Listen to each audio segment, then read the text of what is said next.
고맙습니다. 오늘은 오여선교회 헌신 예배를 올려드립니다. 진심으로 감사드리고 축복합니다. 하나님의 은총이 우리 오여선교회와 여러 성도님들 가정에 함께 하시기를 축복합니다. 이 오여선교회는 전통적으로 꽤 오랫동안 여성교회 총회장을 배출하는 여성교회였습니다. 그래서 여성교회 총회장들은 거의 대부분 이때 하신 적이 많았습니다. 지금도 그러시고 지금 여기에도 총회장 출신이 2명이나 있습니다. 지금 무슨 말이냐면 신앙생활, 교회생활 경험했고 또 우리가 하나님 앞에서 또 교회를 주님의 몸된 교회를 위해서 헌신해야 하는 때고 또 그래야 한다는 것을 알고 마음을 들이고 삶을 들이시는 분들입니다. 그래서 너무나 감사드리고 늘 담임 목사가 어떻게 교회를 이끌어가야 할까 고민할 때 함께 기도해 주시고 격려해 주시고 힘써 주시는 여성교회입니다. 너무나 고맙습니다. 우리 오성교회가 더 활발하게 건강하게 매사가 마음도 기쁘고 또 가정도 평안하기를 축복합니다. 사람은 기쁨이 있어야 됩니다. 기뻐야 살맛도 나고 신앙생활도 봉사도 또 하나님 앞에 복도 받습니다. 신앙생활을 억지로 하는 게 아니라 기쁨으로 하셔야 되는데 여러분 모두가 그러기를 바라고 또 오여성교회가 늘 헌신하는 정말 기쁜 마음으로 헌신하려고 하는 그 마음을 하나님이 받으심을 믿습니다. 하나님께서 더욱 축복해 주시기를 예수님의 이름으로 축원합니다. 우리 오여성교회로 축복합시다. 고맙습니다. 오늘의 말씀은 지난주에 있었던 변화산 체험, 정말 경이롭기까지 했었던 변화산 체험 후의 말씀입니다. 베드로는 변화산에서 그 경이로운 변화의 체험을 하고 나서 예수님께 그렇게 말했습니다. 주님, 여기가 너무 좋습니다. 여기에 초막셋을 짓고 여기서 살았으면 좋겠습니다. 하나는 주를 위하여, 하나는 모세를 위하여, 하나는 엘리야를 위하여 하사이다. 그랬습니다. 지난주에도 말씀드렸지만 산 이름이 변화산이 아니라 그 산에서 변화의 경험을 체험을 했기 때문에 변화산으로 명명된 이 변화산에서 정말 경이롭기까지 한 체험을 하게 됩니다. 여기에 살았으면 좋겠습니다. 여러분, 이 세상에 아무리 좋아도 세상에서 살다가 여기가 영원히 살고 싶은 곳은 없습니다. 그것을 우리가 알 수 있는 것이 도시 생활을 열심히 했었던 분들이 아파트 생활을 열심히 했었던 분들이 산 좋고 물 좋은 곳에 가셔서 전원주택을 짓습니다. 그리고 거기서 살아봅니다. 그런데 지금 전원주택이 매물로 너무나 많이 나와 있습니다. 4억, 5억, 6억, 7억짜리 졌던 것이 1억, 2억에 나와 있습니다. 마음으로 돈 벌었다고 생각하고 싶은 분들은 가서 사시면 됩니다. 2억, 1억에 들어가서 이게 7억이었대. 난 7억 부자야. 그러나 나오실 때는 5천만 원도 못 받을 것입니다. 왜냐하면 거기서 살면 진짜 좋을 줄 알았는데 살아보니까 아니 도시에서 직장 생활하면서 주던 밥만 먹던 분들이 땅을 파고 농사를 짓고 농사를 짓다 뱀을 만나게 되고 얼마나 놀라겠습니까? 뱀이 낼름낼름 하는데 기겁을 하고 다시는 살지 않겠다고 싼 값이라도 팔고 나오는 겁니다. 못 사는 겁니다. 세상 어디에도 여기가 좋사오니는 없습니다. 그럼 왜 베드로는 여기가 좋사오니라고 경험한 그 마음을 표현했겠어요? 하늘나라 같았습니다. 너무나 신기했습니다. 너무나 좋았습니다. 그런데 예수님은 베드로가 그렇게 의견을 내도 아니다.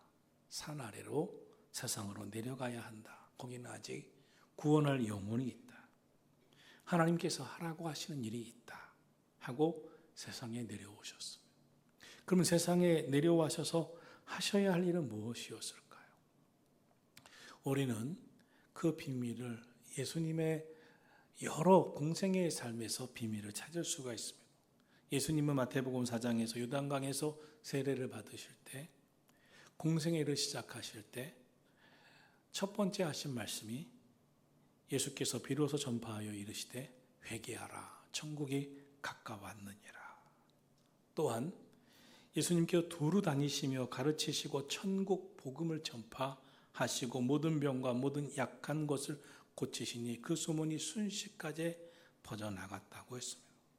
그래서 그 후로부터 많은 사람들이 병이 있는 자, 고통당하는 자, 귀신 들린 자, 간질하는 자, 중풍병자들을 데려왔고 예수님은 그들을 고치며 그들을 치유하셨고 그때 수많은 무리가 예수님을 따라오기 시작했다라고 말씀하고 있습니다.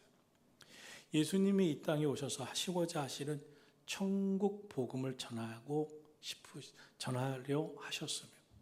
예수님께서 이 땅에 오셔서 하시고 싶었던 일은 하늘나라를 전하고 싶으셨고 이 땅에서도 하늘나라를 경험하도록 마치 변화산에 올라가서 천국을 경험하게 되었던 제자들이 여기에 영원히 살고 싶습니다.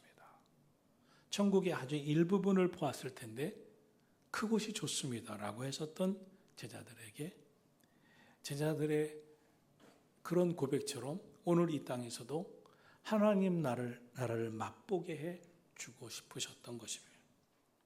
그래서 천국을 소망하게 하고 하늘나라를 소망하게 해서 이 땅에 살지만 영원히 이 땅에 매여서 이 땅에 모든 것을 다 걸고 사는 것이 아니라 우리는 이 땅에 살지만 나의 본향은 천국이다.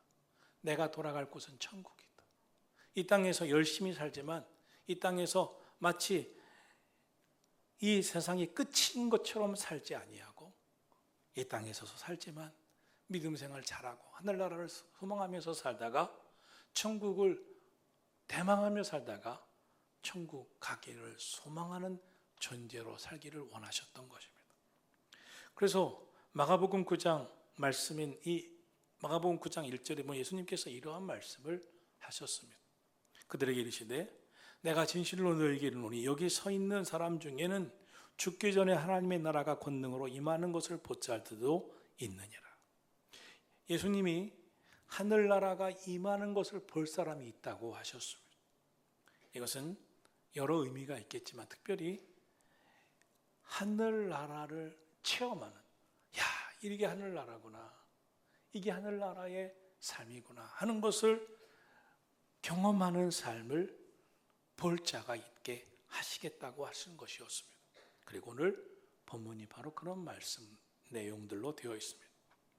변화산에 올라가기 전에 예수님을 따라다니던 사람들 중에는 그들에게 예수님이 하셨던 모든 삶은 천국 복음을 전하면서 하늘나라를 소개해주고 싶었던 것입니다. 그래서 먼저 변화산에 제자 셋을 데리고 올라갑니다. 그때 베드로, 야고보, 요한은 경이롭기까지 한 변화산 황홀한 체험을 통해서 하늘나라를 조금 맛보는 체험을 하는 시간을 가졌어요. 그래서 여기서 꼭 살고 싶다고 했지만 예수님은 아니다, 산 아래로 내려가야 한다 하고 내려오셨습니다. 산 위에서의 그 경험과 산 아래의 현실은 너무나 달랐습니다. 변화산에서 경험한 그 산 위는 영광의 빛으로 가득했습니다.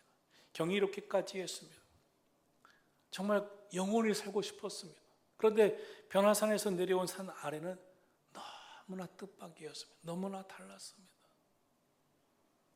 마가복음 9장 14절에 보니까 변화산에 올라가지 않았던 제자들과 서기관들이 많은 무리들 앞에서 변론하고 있었습니다.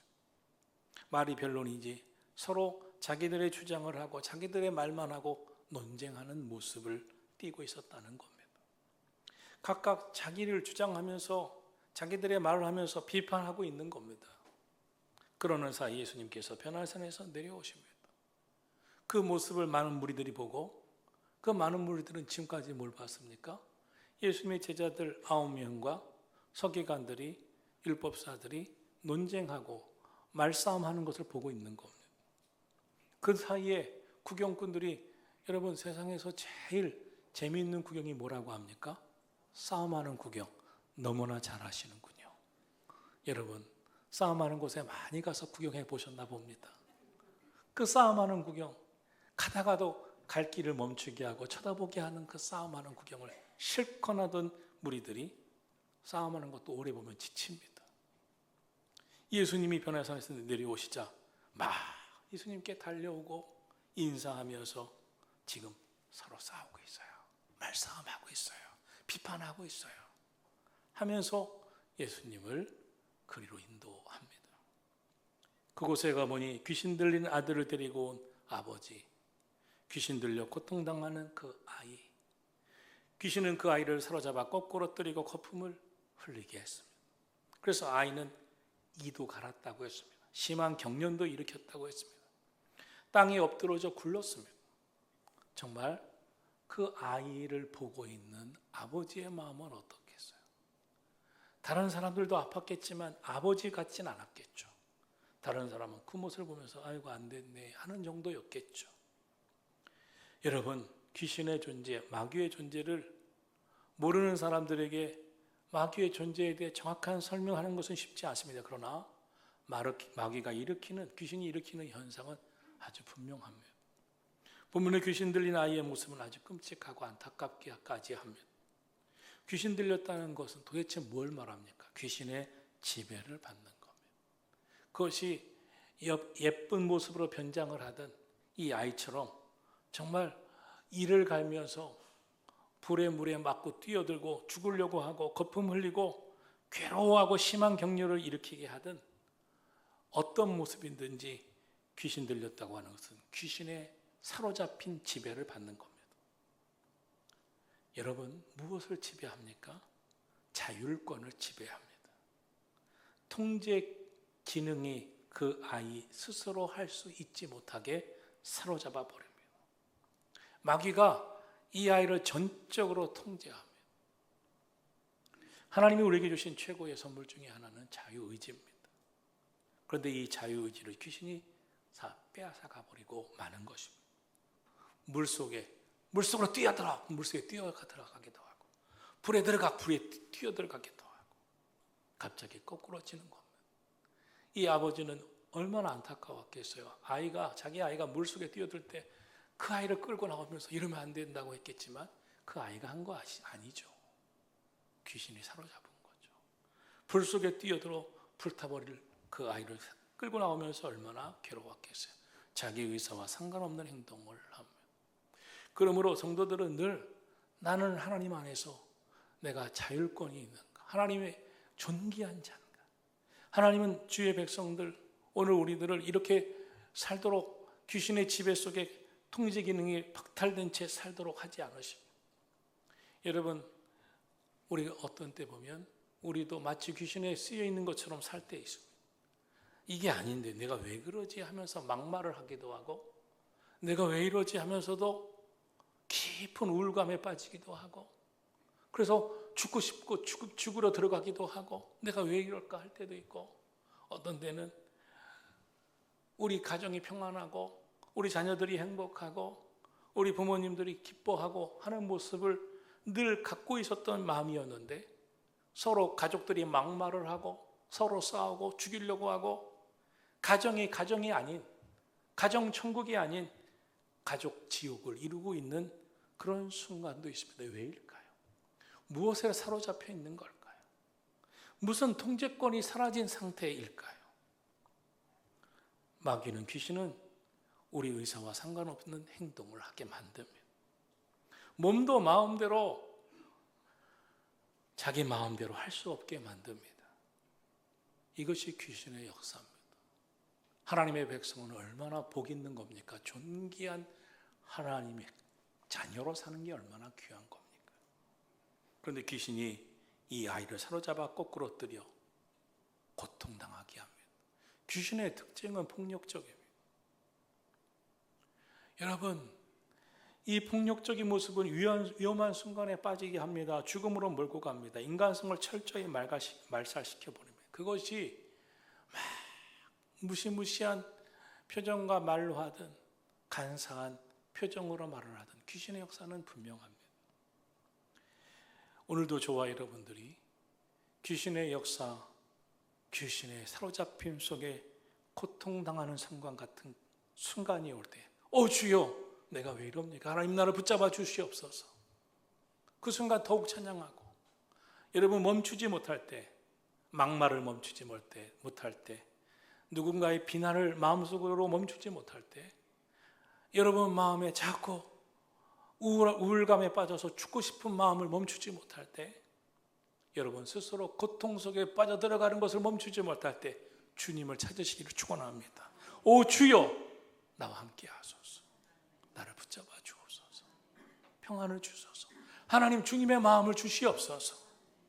그렇지 않고 하나님의 존귀한 자녀로 산다면 어떻게 그렇게 말하고 삽니까? 어떻게 그런 행동을 하고 삽니까? 어떻게 그런 마음을 품고 삽니까? 여러분, 가끔 가다 보면 정말 너무나 안타까운 뉴스들을 듣습니다. 얼마 전에도 어떤 아버지가 아이 둘, 다 큰 중학교 아이들, 남자아이 또 여자아이, 아들과 딸을 데리고 차로 여행시킨다고 여행하고, 그리고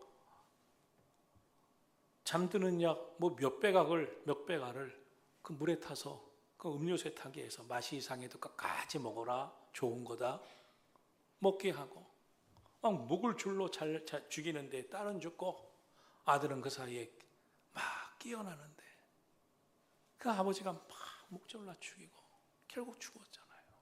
이게 제정신입니까? 아버지가 귀신에 사로잡히지 않으면 그럴 수 있습니까? 자기 아들과 딸인데 몸도 마음도 자기 마음대로 할 수 없는 순간이 옵니다. 귀신은 어디서든지 이런 폭력적인 거꾸로 뜨리는 일들을 합니다. 그러므로 위험한 순간에 빠지게 하고 죽음으로 몰고 갑니다. 철저히 인간성을 말살시켜버립니다. 귀신 들린 사람들 보면 처음에는 그렇지 않지만 점점 짐승처럼 변해갑니다. 그리고 누군가 귀신이 들리면 개인도 가정도 공동체도 결국은 초토화됩니다. 귀신은 모두를 파멸로 몰아넣습니다. 그리고 나이도 상관없습니다. 그 아버지도, 나이나 많은 아버지도, 어린 아이도, 아이가 얼마나 순수하고 밝게 자라야 합니까? 그런데 이 어린 아이에게 귀신이 들어가 사로잡아 귀신의 장난감처럼 부리고 있습니다. 여러분, 그런데 이 귀신에 사로잡힌 인생들이 적지 않습니다. 정상이 아닙니다. 그러므로 오늘 저와 여러분은 귀신의 굴레, 마귀의 굴레에서 벗어나서 하나님의 존귀한 자로 살아가기를 힘쓰시기를 축원합니다. 저와 여러분 하나님이 택하신 존귀한 하나님의 자녀로 살아갈 자입니다. 그러므로 우리의 인생은 결정이 되어 있습니다. 존귀한 하나님의 은혜 속에 존귀한 자 되게 해 주십니다. 그러나 마귀는 하나님의 자녀가 존귀한 하나님의 자녀로 살게끔 하지 못하게 만듭니다. 어떻게든지 분란을 일으킵니다. 어떻게든지 서로 논쟁하고 싸우게 합니다. 서로 상처를 주게 하고 파멸로 몰고 갑니다. 본래 하나님의 형상을 따라 지음받은 인간은 하나님 보시기에 아름다웠다고 했습니다. 그래서 사탄은 하나님의 형상을 깨뜨려 버렸습니다. 사탄은 파괴하고 죽이는 영이기 때문에 그렇습니다.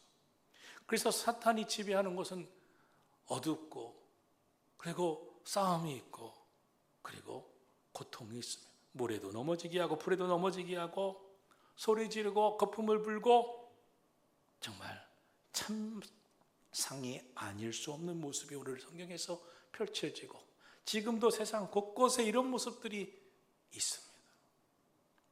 그런데 이 아이를 이 아버지가 예수님을 찾고 데리고 옵니다.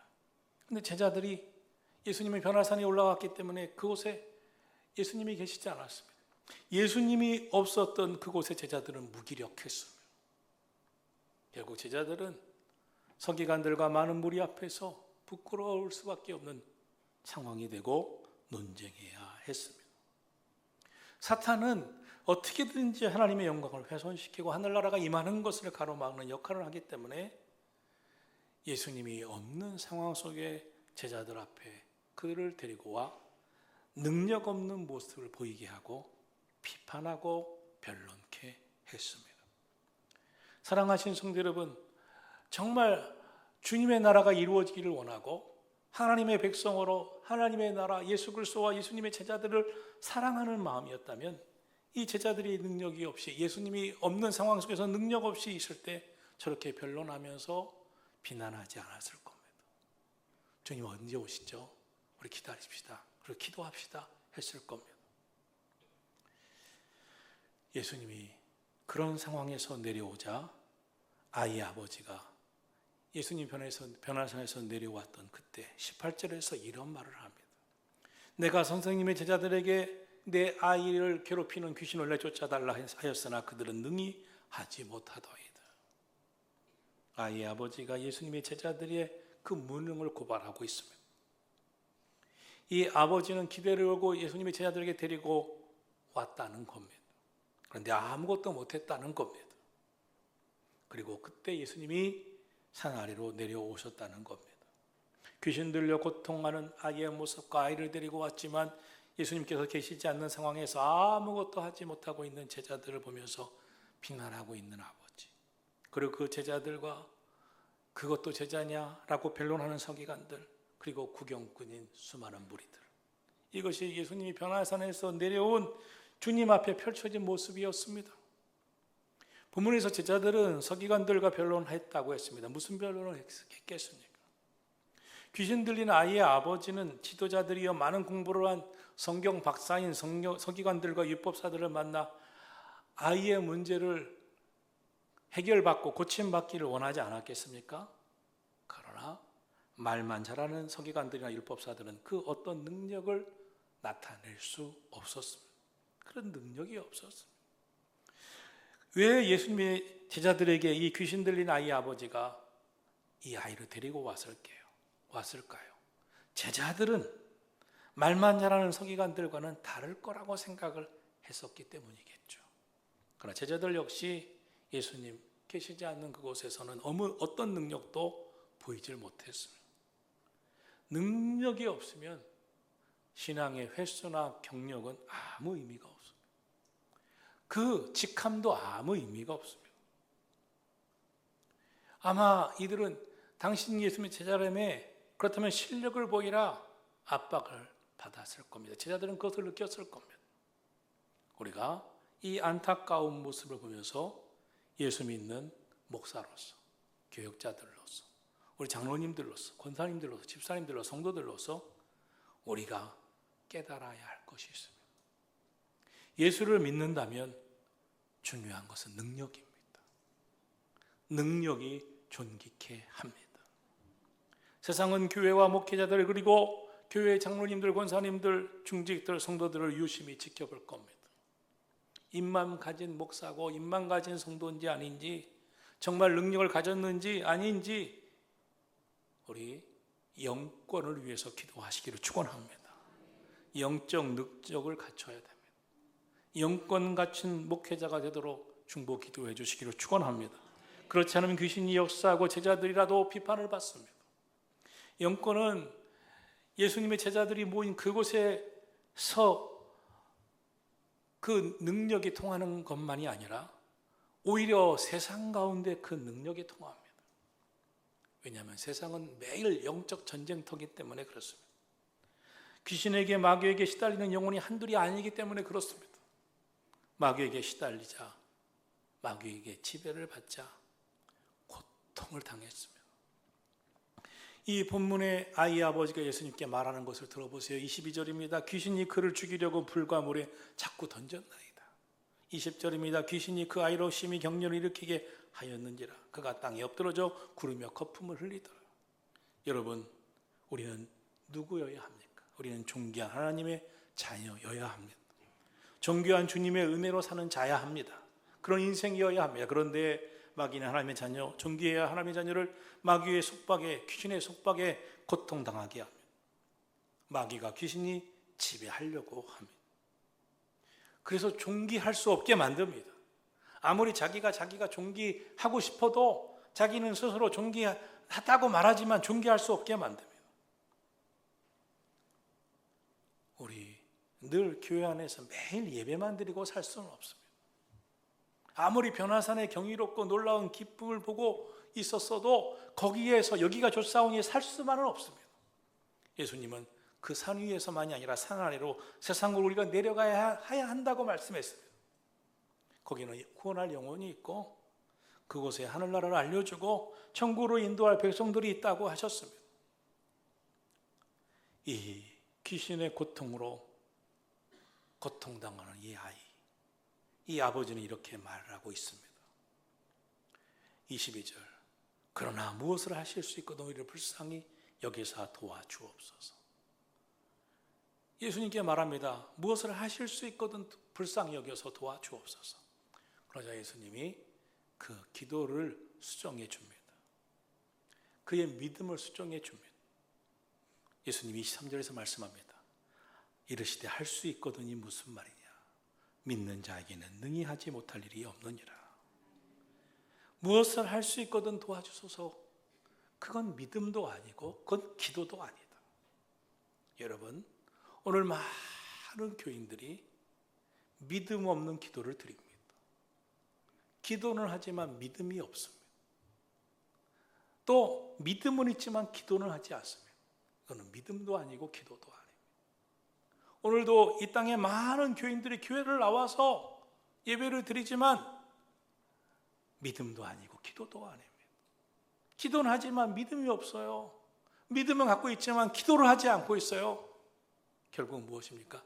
능력 없이 살아갑니다. 존귀해야 할 하나님의 자녀가 하나님의 자녀의 존귀성을 잃어버립니다. 귀신이 마귀가 휘두르고 속박합니다.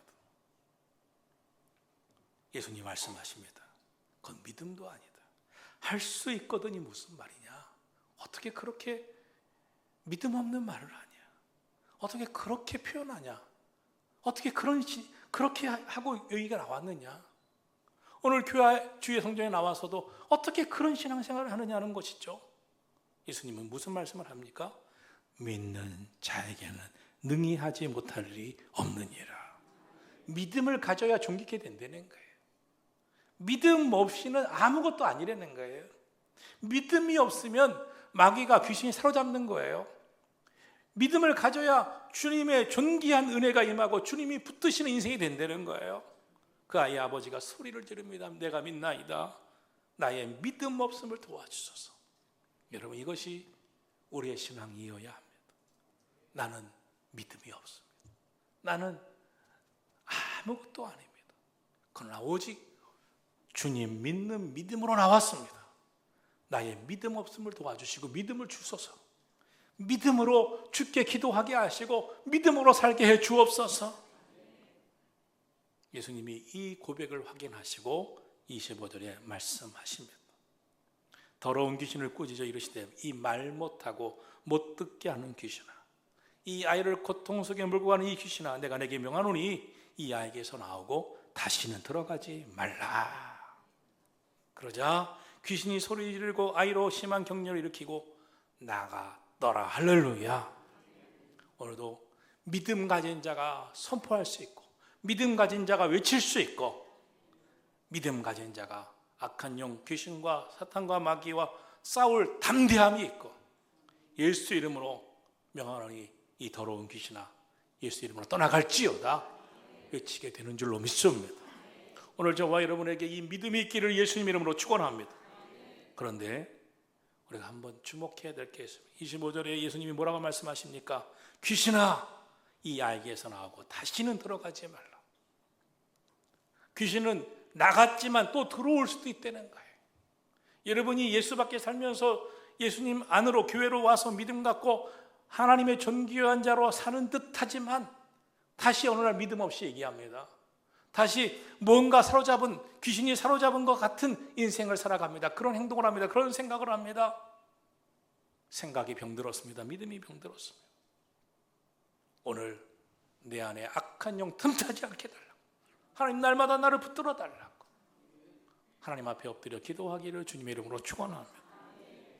가끔 교인들이 이제 이상한 꿈 꿨다고 얘기도 합니다. 저도 꿈 꿉니다. 그것도 이상한 꿈, 믿음 없는 꿈. 그때 자다가도 이것은 긴장하고 일어납니다. 빨리 일어나야 돼. 주님 일어나게 해주세요. 그리고 자면서 하나님, 악한 영이 주는, 귀신이 주는 이 부정적인 생각과 부정적인 마음과 귀신이 역사하는 이 어둠의 영들은 떠나갈지어다. 예수, 예수, 예수, 예수. 그러면 혼자 찬송도 해. 예수, 예수. 믿는 것은 예수, 예수. 그리고 다시 기도합니다. 주님이 내 안에 임하심을 믿습니다. 오늘 잠에서 깨어날 때 부정적인 꿈을 주고 고통스러운 꿈을 줬던 악한 영은 예수 이름으로 떠나가 기억지도 않게 하시고 평안 주시고 오늘도 새아침 하나님이 나와 함께 하신다는 확신 주고 일어나게 해 주시옵소서. 그리고 다시 쿨쿨 잡니다. 기도하고 잡니다. 사랑하신 성도 여러분, 귀신이 떠나갑니다. 예수님이 그 손을 일으켜 그 아이에게 줍니다. 이제 문제가 일어났습니다. 예수님의 제자들이 이렇게 믿음이 떨어졌는가? 왜 이런 일이 일어났는가? 고민하면서 예수님께 조용히 묻습니다. 우리 예수님처럼 똑같이 한 것 같습니다. 예수님 흉내 좀 꽤 낸 것 같습니다. 그런데 우리는 능히 이 귀신을 왜 쫓아내지 못했습니까? 그때 예수님 말씀하십니다. 29절 같이 읽습니다. 시작. 이르시되 기도 외에 다른 것으로는 이런 종류가 나갈 수가 없느니라. 할렐루야. 주님은 제자들에게 능력의 비밀을 말씀하십니다. 기도라고. 능력의 비밀은 기도다. 능력의 비밀은 다른 게 아니다. 기도다. 제자들은 귀신 쫓아내려고 이것저것 해봤을 겁니다. 그러나 그들의 인간적인 열심은 하늘로부터 임하는 부어지는 능력을 나타내지도 못했고 하나님의 능력을 의지하지도 못했습니다. 능력은 열심도 아니고 흉내도 아닙니다. 능력은 기도하는 자에게 부어주시는 하나님의 하늘의 은혜입니다. 오늘 저와 여러분의 능력 없음, 연약함을 철저히 인정하면서 깨어 기도하고 능력의 출처되신 하나님 앞에 오늘도 간구하기를 주님의 이름으로 축원합니다. 기도하면 어떤 일이 생깁니까? 믿음이 강화됩니다. 기도하면 확신이 생깁니다. 하나님 함께 하시는구나. 되어 가는구나. 기도하지 않는 성도들은 어떻습니까? 믿음이 있는 것도 같고 잘 될 것도 같고 안 될 것도 같고 이상해요. 한 가지밖에 없습니다. 기도 안 하기 때문에. 기도하면 어떤 일이 생깁니까? 마음에 의심이 생깁니다. 그러면 언제까지 기도해야 되냐고 묻는다면 어떻게 말해야 되겠습니까? 의심이 다 사라질 때까지, 하나님의 절대성이 믿어질 때까지, 확신이 밀려와서 됐다, 이루어졌다. 그래서 이런 말도 합니다. 하나님 감사합니다. 할렐루야. 예수 믿는 것은 막 믿음의 찬양이 나오고 확신이 나오는 그 순간까지 기도가 되어야 합니다. 기도는 믿음으로 이어지고 믿음은 능력으로 나타납니다. 성도들 중에는 간헐적으로 어쩌다 기도하는 사람들이 있습니다. 그거 말하는 게 아닙니다. 지속적인 기도, 끊임없는 기도, 일어나지 못하게 하는 기도, 의심이 불신이 다 사라질 정도로 드리는 기도. 현대교회의 문제가 뭡니까? 능력을 잃어버린 겁니다. 이유는 무엇입니까? 기도를 그만큼 안 하는 겁니다. 간헐적으로는 합니다. 기도하는 일에 게을러졌습니다. 형식적이 되었습니다. 기도로의 승부를 거는 사람들이 없습니다. 기도의 능력을 안 믿는 것 같이 보일 정도입니다. 오늘 우리 무엇이든지 다 하실 수 있거든 도와주소서 아니라 주님 내가 믿습니다. 믿음 없는 이 시대에 믿음 없는 기도 드리지 말고 기도 없는 믿음 생활하지 말고, 여러분 믿음이 부족한 게 죄가 아닙니다. 부족한 믿음을 가지면서도 가슴 아파하며 기도하지 않는 게 죄입니다. 믿음이 확신이 될 때까지 기도하지 않는 게 죄입니다. 우리 깨요. 믿음의 확신 가지는 그 순간까지 의심 다 사라지고 아멘 할렐루야 감사합니다 믿습니다. 주님이 이루어주심을 믿습니다. 그런 감격과 감동이 밀려올 때까지 끝까지 기도해서 존귀한 자 되십시오. 존귀한 자가 되게 하는 것은 믿음입니다. 기도입니다.